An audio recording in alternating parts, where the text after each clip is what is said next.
Sika tulessa. Nostetaan vielä ylemmäs. Joo. Urholliset Anssi ja Suominen. Mennään taas. Sika ylös. Noniin. Vittu kun toi sian rasva syttyy palaa, niin eihän toi sammu satana ikinä edes tukahda. Tuo palaa aika hyvin. Sitä ei noin vaan sammutella.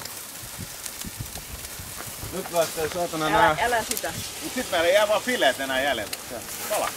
No millä vitulla sen sammuttaa? Jollain harjalla tai märän. Harjalla. Tai lapiolla. Lapio tuo vanha palomiesten Väline. Happipoa. Ei, rasvapalo teki huonoa nyt vaan. Liekit vaan ylty. Totta kai. Eipä ajateltu tällaista asiaa. Aavo. Otan tuo kukka kaasin takaisin. Tulee rapsakka pinta. No nyt on lapiokin tulessa. Kohta jätkä tulee.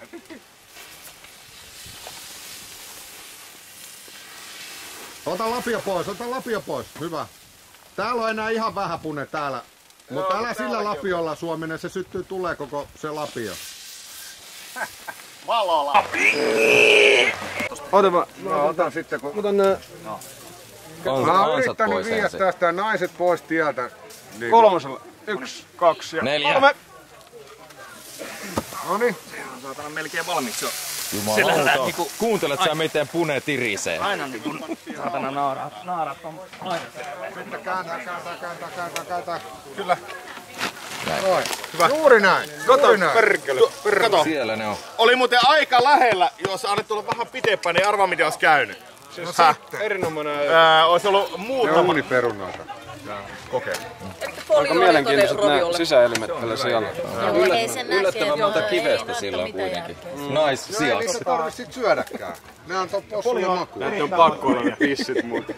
Niin onkin. Aika 12 tissiä. Aika isot nännit. Hei, nää oikeesti pannaan pannaan folioon ja heitetään tonne alas. Sitten tulee ihan loistavaa.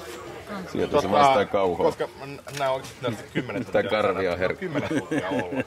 Mut tietenkin kun ne on tuolla sijan sisällä, niin yllätys, että niistä nyt ei ihan hirveästi tuu mitään. Kato, nyt tulee sydän. Sydän tulee nyt. Joo, no niin. Tulee jos tulee. No, melkein tuli. Ota se hävis tonne. Noin, siinä se on.